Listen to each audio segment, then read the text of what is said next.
Alright, this is the day 3 video. We're going to be talking about how to solve equations over the given domain. Most of this stuff will be very familiar to you. It's just about how we want the appropriate form of our answers at the end of this, because we want to solve over the given domain. So let's just solve this first equation. There's a lot going on here. The first thing I would say is distribute the fractions so you don't have parentheses anymore. So negative 4 times 7 divided by 8, you can actually cancel these out, and you get negative 7 halves x. And then negative 4 times 1 is negative 4. And then we have a plus 5 still, equals 3 times 2 is 6/4, or when you reduce that, you get 3 halves, minus 3/4 of 12. 36 divided by 4 is 9. Alright, now next step, we want to combine our like terms on each side. This is just straightforward algebra 1 stuff. We got to combine those. Negative 7 halves x. This is a positive 1. And then we have the rest over here. Now it doesn't matter which way you move it. I'll move it over, I'll just keep x to the left, but it doesn't matter. If you subtract 3 halves x to both sides, you get 10 halves. Negative 7 minus 3 is a minus 10 halves x. Well, 10 divided by 2 is 5x, so this turns into a minus 5x. If I subtract a 1 to both sides, I get this side becoming a negative 10. And then when I divide by negative 5 to finish off the problem, I get x is equal to 2. If I give you a thing like this that says I want answers in that domain, integers, okay?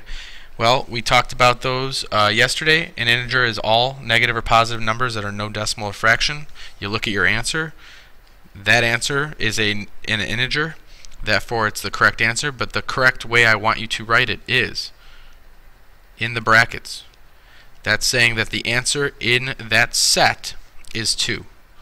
This is the correct way to write this.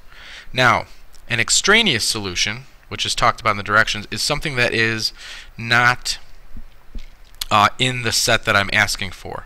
And we usually put those in parentheses. So let's look and see what we get for the next problem. And again, if you want to try solving it first by pausing the video, you can. But I'll just go through it right now. Distribute the 7.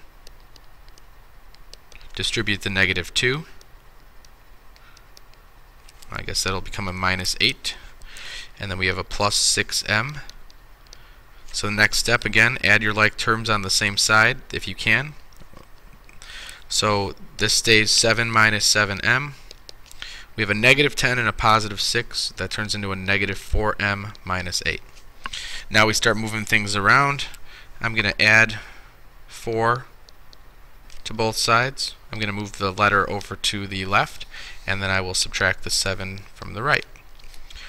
Negative 7 plus 4, that turns into a negative 3m, equals, those cancel, these cancel. Negative 8 and a negative 7 is a negative 15.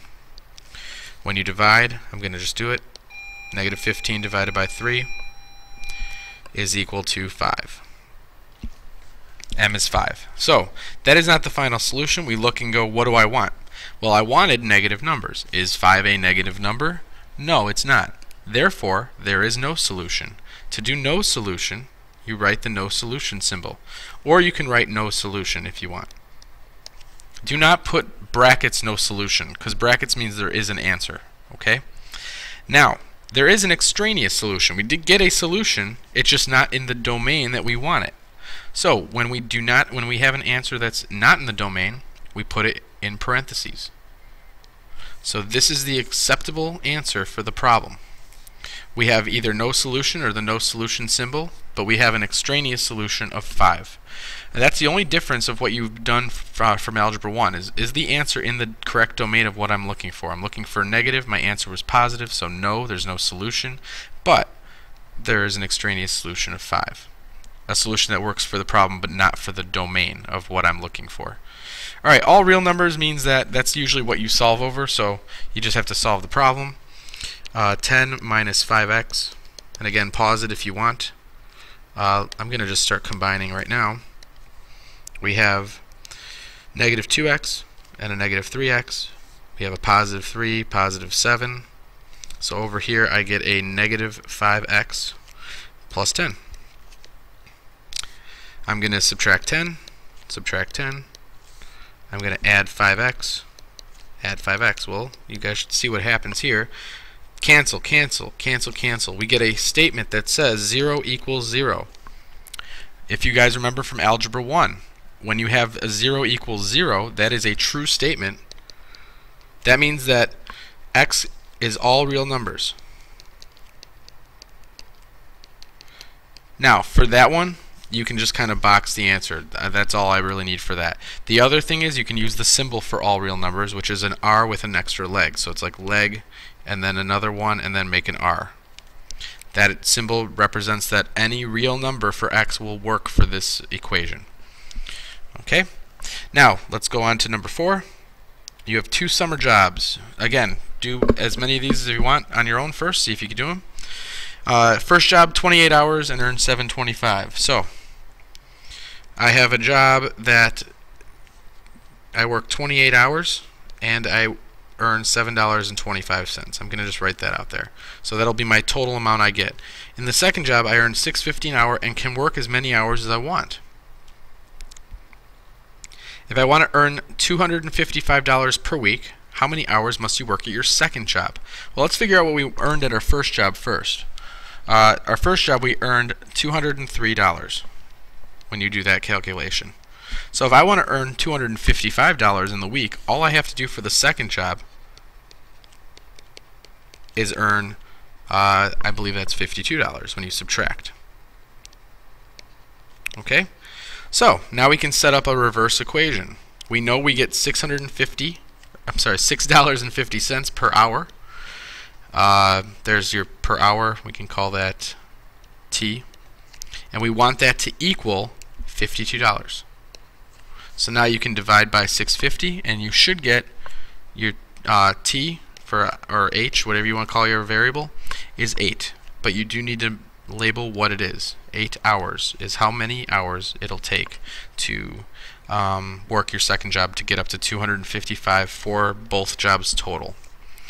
If you have any questions, again, just post it on Edmodo.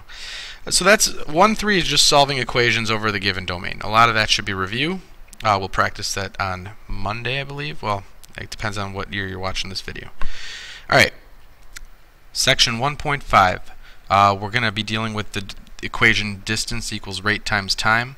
Now the thing is that the rate and the time have to match, so we have to set this up correctly.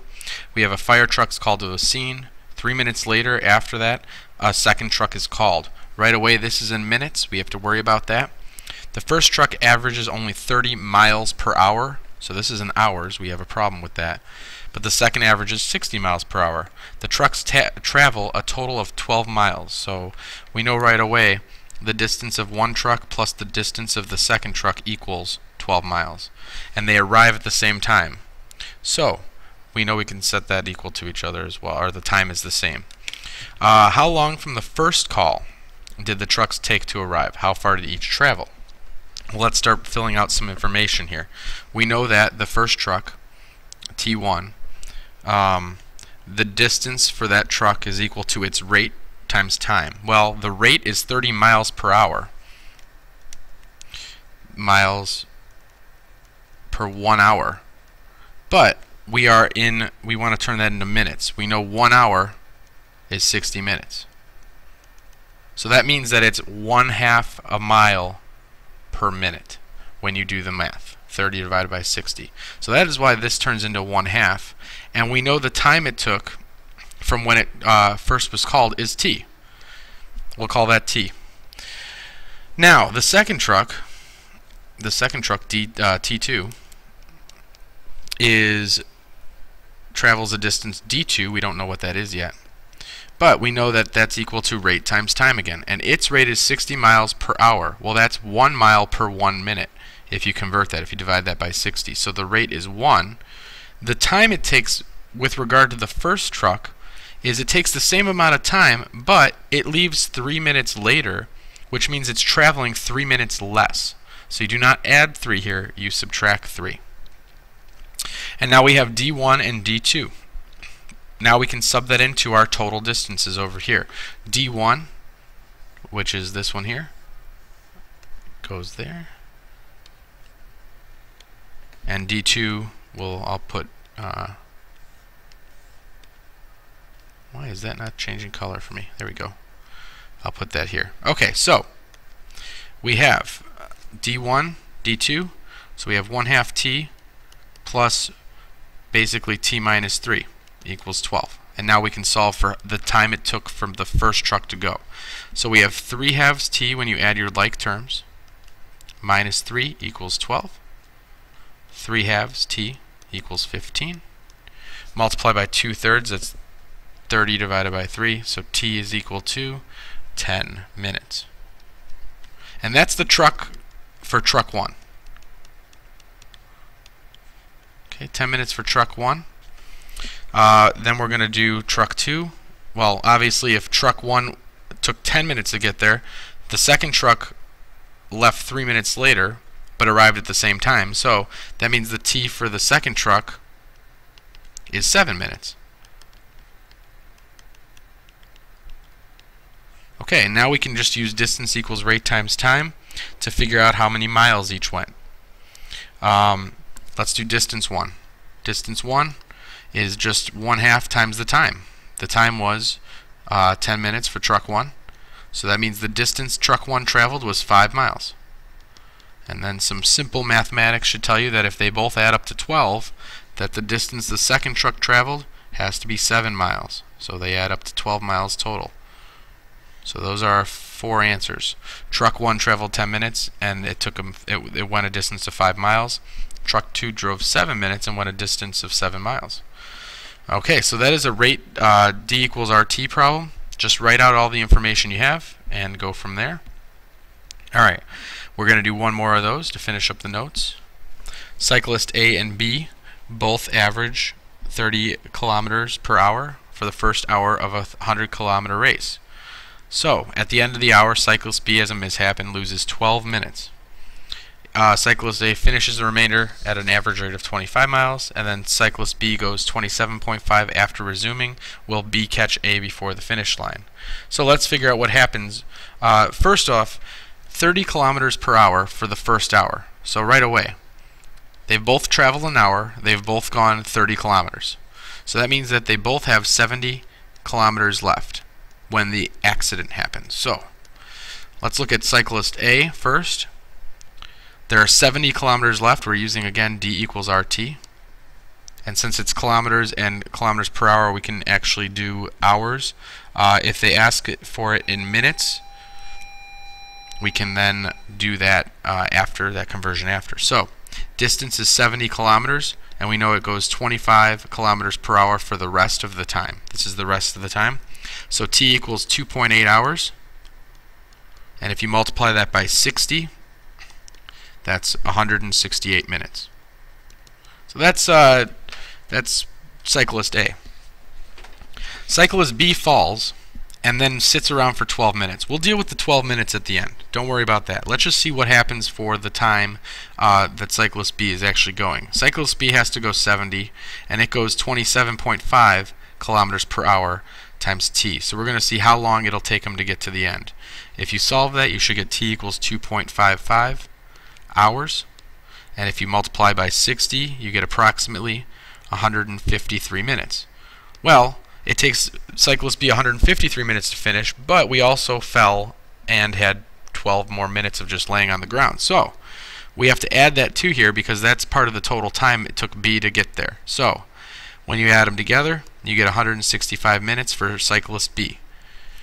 Well, if you look at it, B catches A.